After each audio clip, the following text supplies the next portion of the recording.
Hai, Assalamualaikum. Dalam video ni saya nak review tentang satu bookshelf speaker yang saya dah pakai agak lama dah, lebih kurang 3-4 tahun.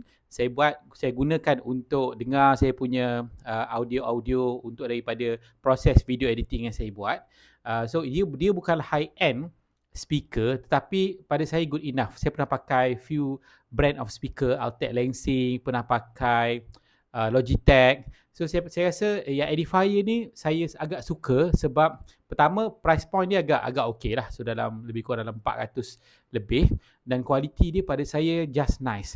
So kalau anda nak cari speaker yang macam ni, mungkin anda boleh tengok line up produk-produk speaker daripada edifier lah.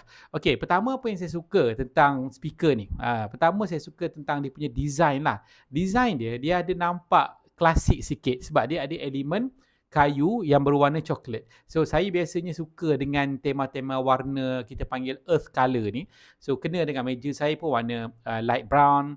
Background saya pun color warna lampu-lampu saya pakai pun banyak ke arah coklat ataupun orange lah. So jadi kena dengan mood bilik, dengan mood meja yang saya nak. So bila kita letak tu sebelah speaker, sebelah monitor, so dia just nice lah. Okay, yang kedua dia tak besar sangat, dia tak kecil sangat. So kalau besar sangat dia mengganggu lah. Kalau kecil sangat mungkin kita takut kualiti bunyi dia tak cukup best. Okay, yang ketiga ialah dari segi dia punya connectivity. Connectivity tu dia ada Bluetooth, dia ada few point connectivity tu. So saya agak suka sebab dia boleh sambung kita punya Bluetooth dengan mudah lah. Automatic sahaja, dan kita boleh sambung dekat mana-mana lah, handphone ke, ataupun kalau kita ada orang kata kabel, kita pun boleh sambung juga dengan kabel.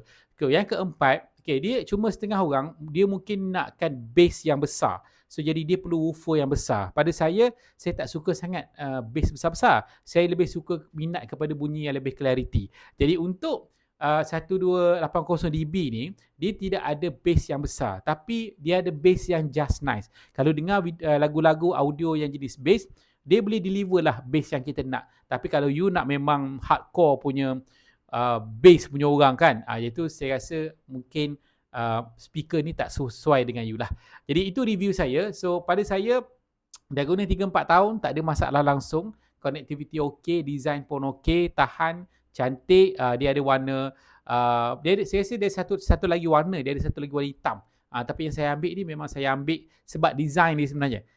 Then saya rasa dia punya bunyi pun agak bagus lah. Pada price point itu, pada price point 400 ke 500, pada saya ini antara speaker yang look nice, sesuai untuk nak dekor-dekor bilik, dan dia boleh deliver audio yang bagus lah pada saya. So kalau nak tahu lebih lanjut, boleh klik tengok saya dekat produk, boleh dapatkan speaker edifier 1280 dB ni. Bye.